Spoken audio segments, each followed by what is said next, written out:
Click on the subscribe button to subscribe to our channel, like and share this video, and engage in our comments. It started on an ordinary Wednesday, the kind of day that fades into the background of your life. I had been married for 5 years, living in the same old house on a quiet street in a sleepy town. I loved my husband. At least I thought I did.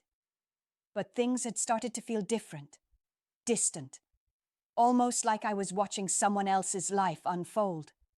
The excitement had drained out of us. We hadn't even argued in months. It was as though we were just going through the motions. And then came Michael. He was the new gardener. He had only been working for us for a few weeks, but something about him caught my attention from the moment he stepped foot in the yard. It wasn't just his build, tall, strong, muscular.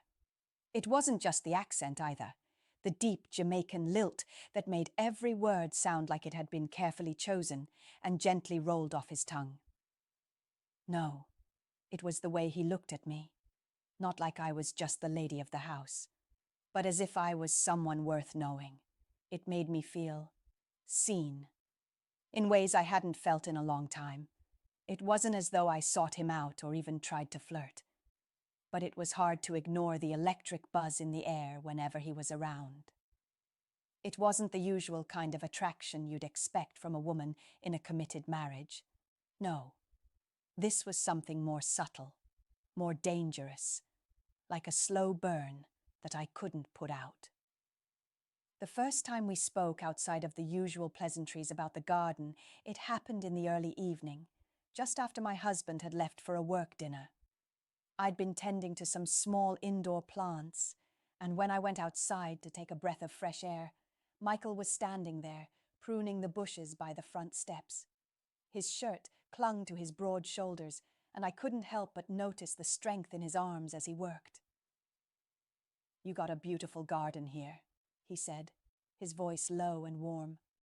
"Thank you," I smiled, feeling a little flustered. "It's a lot of work, but it's worth it." Michael paused, wiping his brow.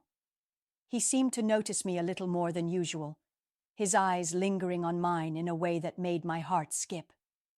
"You're welcome to take a walk with me," he said suddenly, as if it had been on the tip of his tongue for a while. "I mean, the garden's yours after all." I hadn't expected that. No one had ever asked me to take a walk in my own yard before, especially not someone like him, someone who made me feel a little out of my depth. But his voice was so inviting, so casual, that I found myself nodding before I even realized what I was doing. We walked side by side, the silence stretching between us in a way that was comfortable yet charged with something unspoken. I didn't have to ask why he was here. He wasn't just a gardener. He was something else, something that made me feel alive again. I could sense it in the way his gaze softened when he looked at me, in the way he was always just a little too close. I could smell his cologne mixed with the scent of earth and rain, and every step we took felt like an unfolding moment, leading somewhere I wasn't sure I wanted to go. As we stopped by the small pond in the back of the yard, I couldn't help but feel the tension growing. He leaned against the stone, turning toward me, his eyes never leaving mine. For a second, I thought he might reach out, but he didn't. The quiet hum of the evening was the only sound, the sky turning an orange pink as the sun dipped below the horizon. "So," he began, voice softer now, "I've been working here for a while, and I noticed you never really get out much. Just wondered if you were happy, you know?" I wasn't sure how to respond. The truth felt too raw, too exposed. I had never really thought about it that way. Of course I was happy. I thought I was. But standing there in the fading light with him looking at me, I realized that maybe I wasn't. I don't know," I admitted quietly. "I guess I thought I was. But lately," I paused, unsure of what I was trying to say. "I don't know if I feel like myself anymore." He was quiet for a moment, and then he nodded. Yeah, I get that. Life has a way of doing that to us, doesn't it? I wanted to say something, but the words felt stuck in my throat. Instead, I simply nodded, feeling a strange connection between us, something that made my heart race. I felt it then, more than I ever had before, the tug of something deep inside me, urging me to cross the line, to step into something unfamiliar, something thrilling. But I didn't. Not yet. I told myself it was just a moment, a passing feeling. But deep down, I knew it wasn't just a fleeting thought. Something was changing. That night, when I went inside and sat alone in the darkened living room, I couldn't stop thinking about him. Michael, the way he made me feel, the way his presence lingered even after he had left. And then I realized, this wasn't just about the garden. It never had been. I couldn't stop thinking about that evening. Every time I closed my eyes, I saw Michael's face, his gaze, the way his lips had almost curved into a smile when he looked at me, the warmth in his voice that had drawn me in like a magnet. I tried to push it all away, to remind myself that nothing was happening, that I was just caught in a fleeting moment of loneliness. But that didn't make it any easier to ignore the fact that I was craving something more. Something I hadn't even realized was missing from my life until Michael walked into it. The next few days, I tried to act normal. My husband was busy with work, and I buried myself in household chores, trying to convince myself that I was in control. But when I heard Michael's deep voice outside the window, my heart would race. There was this pull, this undeniable attraction that I couldn't explain. Every glance, every subtle touch felt charged with unspoken desire. It was on a Tuesday afternoon when things finally crossed the line. My husband had gone away for a couple of days on a business trip, and I had nothing but time on my hands. The house felt empty, too quiet. I wandered aimlessly through the rooms, but I couldn't shake the feeling that I was waiting for something, for someone. And then there was a knock on the door. When I opened it, there he was. Michael, standing on the porch, a grin on his face as if he knew exactly what was going through my mind. He looked different today, less like the quiet gardener, more like someone I had come to know in my dreams. He was wearing a simple shirt, but it clung to his broad chest in a way that made me feel self-conscious, and yet all I wanted was for him to stay. "Hey," he greeted me, his smile warm and inviting. "You doing all right?" I nodded, trying to keep my voice steady. "Yeah, just waiting for my husband to come back." Michael stepped a little closer, his presence filling the doorway. The scent of his cologne mixed with the familiar earthy smell of the garden, and I felt a shiver run down my spine. There was something in the air, something that wasn't there before. I could see it in his eyes, the same intensity that had been there that first evening. It was all-consuming, like a spark just waiting to ignite. "I was thinking," he said, his voice low, "maybe you'd like to join me for a walk again. We can talk a little more. You know, get to know each other better." I should have said no. I should have shut the door, told him that I wasn't interested. But I didn't. I couldn't. His invitation hung in the air like a challenge I didn't want to resist. "All right," I found myself saying, my voice barely a whisper. "Just a quick one." I didn't know why I agreed. Maybe I thought it would be harmless. But the moment I stepped outside, I knew that it was no longer just a casual walk. It was something else entirely. Something charged. Michael led the way, his steps confident, his presence overwhelming. We walked toward the edge of the garden, away from the house, and I felt the tension building with every step. "I've been thinking about what you said the other night," he said, his voice so close now that it made my skin prickle. "About not feeling like yourself. You know, I get that. I see it in you. You're stuck in a life that doesn't fit you anymore." I swallowed hard.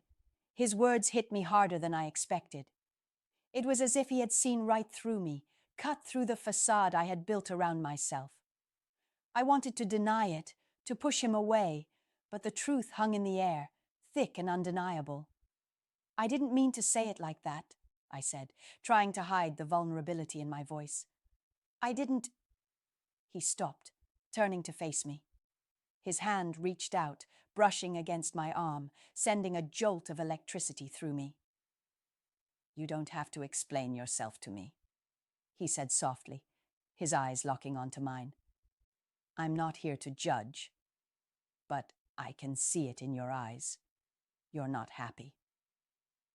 The way he was looking at me, the way his fingers brushed against my skin, it was as if we were no longer just two people talking. It was like a dam had burst, and all the emotions I had been hiding were flooding to the surface. I could feel the heat between us, the closeness, the pull that I had been fighting for days. And then, without thinking, I found myself taking a step closer to him. My heart was racing, my breath shallow. Everything in me screamed to stop, but I couldn't. Before I could process what was happening, Michael's hand moved to my back, pulling me gently toward him. The warmth of his body against mine made my knees weak. His lips were inches from my ear, and I could feel the heat radiating off of him. He wasn't just the gardener anymore. He was something more, something that made every part of me feel alive in ways I hadn't felt in years. He didn't kiss me, not yet. But he was so close that I could taste the tension in the air, could feel the unspoken promise hanging between us. His breath was warm against my skin, and I couldn't stop myself from turning my head, just slightly, to meet his eyes. You don't have to do this, he whispered, his voice thick with something I couldn't name. But I know you want to. The world seemed to stop. My heart thundered in my chest, and I felt like I was standing on the edge of something that could change everything. I wasn't sure what would happen next, but for the first time in so long, I didn't want to fight it. I didn't want to hold back. And then, just as the space between us narrowed and I thought I might actually kiss him, I heard the sound of a car pulling up the driveway. It was my husband. The air felt heavier than before, thick with tension as I crept through the back door of the house, stepping lightly onto the porch, the cool night air biting at my skin. My pulse pounded in my ears, my thoughts racing as I moved quietly toward the back gate. Michael was just outside, waiting.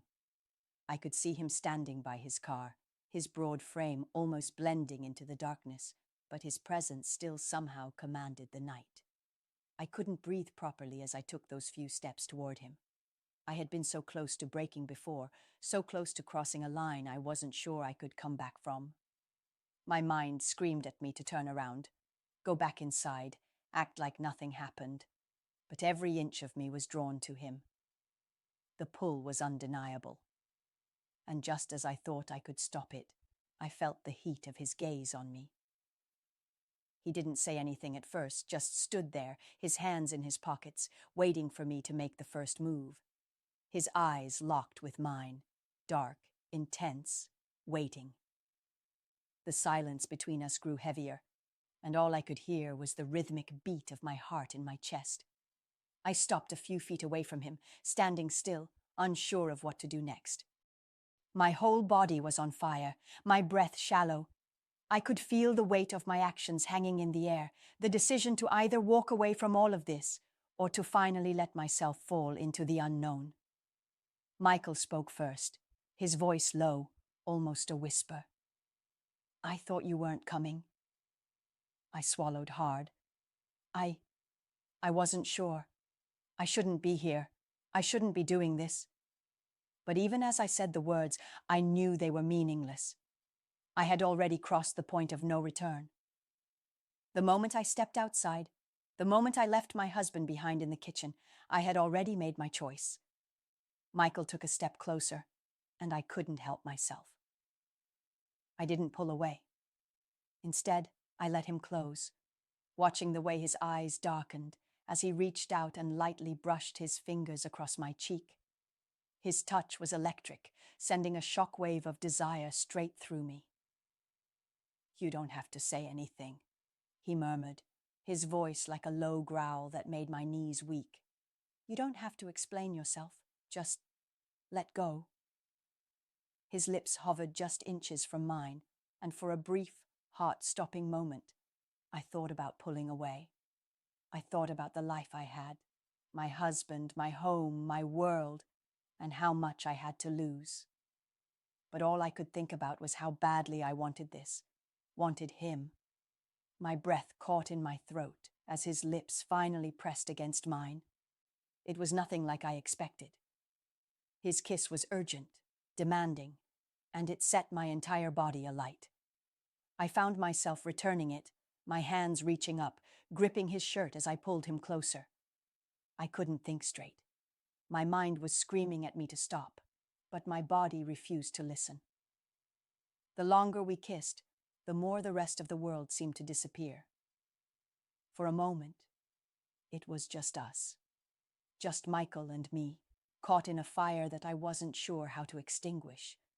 But then in the back of my mind, the thought of my husband slipped through, like a cold reminder. Suddenly I pulled away, gasping for breath. I could barely look him in the eyes.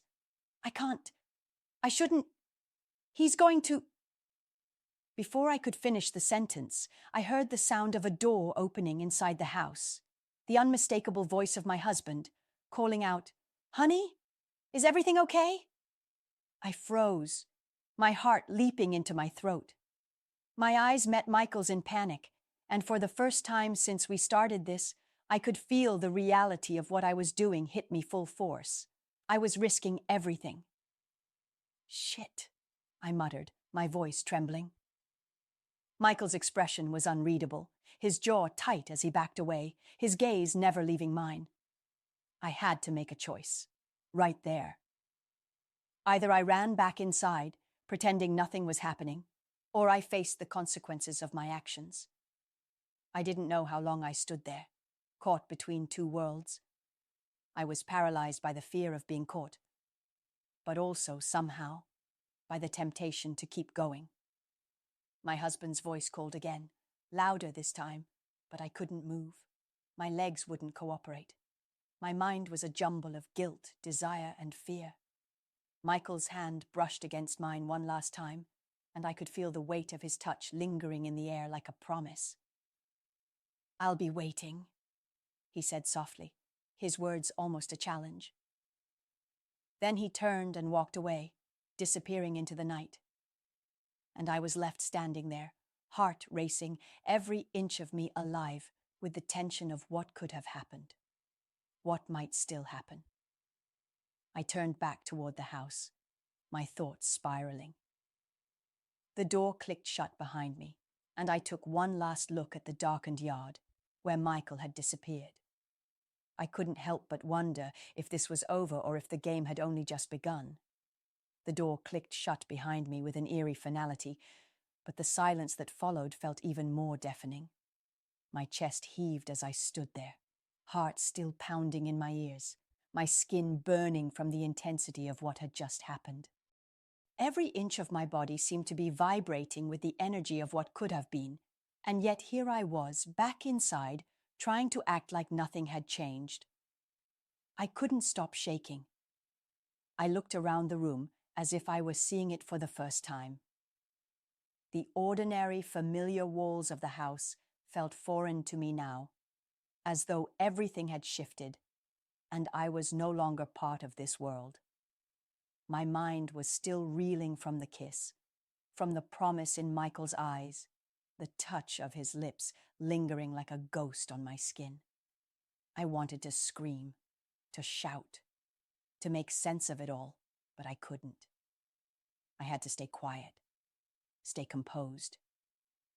The sound of my husband's footsteps echoed down the hallway, and the reality of the situation crashed down on me like a wave. What was I doing? How had I let it get this far? I took a deep breath, trying to steady myself, to erase the heat that still burned in my veins. He appeared in the doorway, looking at me with those familiar, concerned eyes. "Are you all right?" he asked, his voice calm but full of something I couldn't place. Was it suspicion? Was he already starting to notice? I forced a smile, though it felt wrong, like a mask I was struggling to hold up. "Yeah, just had a lot on my mind. I needed a minute." He didn't seem convinced, but he nodded, stepping closer. His presence, warm and reassuring, should have felt like comfort, but instead, it felt suffocating. I could feel the weight of what had just happened with Michael pressing against me, a reminder that everything had changed in the span of a few minutes. My husband reached out, gently brushing my arm as he spoke again. "You've been distant lately. Is everything okay between us?" I felt the urge to pull away from his touch, but I forced myself to stay still. "Everything's fine," I lied, my voice barely a whisper. "I'm just tired." He frowned, clearly not convinced, but he didn't press further. Instead, he gave me a brief, lingering look before heading to the kitchen. I watched him go, my heart racing in my chest. The door to the kitchen slammed open and closed, and I was left standing there, alone with my thoughts. What the hell had I gotten myself into? I moved to the living room, sinking into the couch, still reeling from the encounter outside. My phone buzzed in my pocket, and I flinched, pulling it out with shaking hands. The screen lit up with a single message from Michael. "Are you sure it's over? Or are you still thinking about me?" I stared at the message, the words echoing in my mind. The temptation to reply, to make some kind of excuse or confession, was overwhelming. But I couldn't. Not yet. Not with everything still hanging in the balance. The sound of the front door opening brought me back to reality, and I quickly stuffed my phone back into my pocket, standing up just as my husband re-entered the room. He had a weary look on his face, as though he'd been carrying something heavy for days. I couldn't look at him without feeling the weight of my actions crushing down on me. "I'm going to bed," I said, my voice flat, like I was in a daze. "All right," he replied, his tone softer now. "Good night." I nodded and turned, walking slowly up the stairs. Every step felt like it took me further away from the person I used to be. My thoughts kept returning to Michael, to that undeniable connection, the fire between us. I couldn't escape it. But as I reached the top of the stairs and made my way toward the bedroom, I stopped dead in my tracks. The bedroom door was slightly ajar, and I could see a figure standing in the shadows. My heart skipped a beat as I stared into the darkness, unable to move, unable to breathe. "Michael?" I whispered, my voice barely audible. The figure stepped forward, and I froze, my breath catching in my throat. But it wasn't Michael. It was my husband. His eyes were cold, searching, as though he knew exactly what I had been doing. His lips parted as if to say something, but no words came out. The silence stretched between us, thick and suffocating. "You..." My voice faltered, the words caught in my throat. "How long have you been standing there?" He didn't answer. He just stood there, his gaze never leaving mine, the weight of his silence more terrifying than anything he could have said. I could feel the ground slipping out from under me, and I knew that whatever was about to happen, I couldn't stop it now. If you want more real emotional stories like this one, stick around. You might just hear one that hits close to home. Subscribe for more.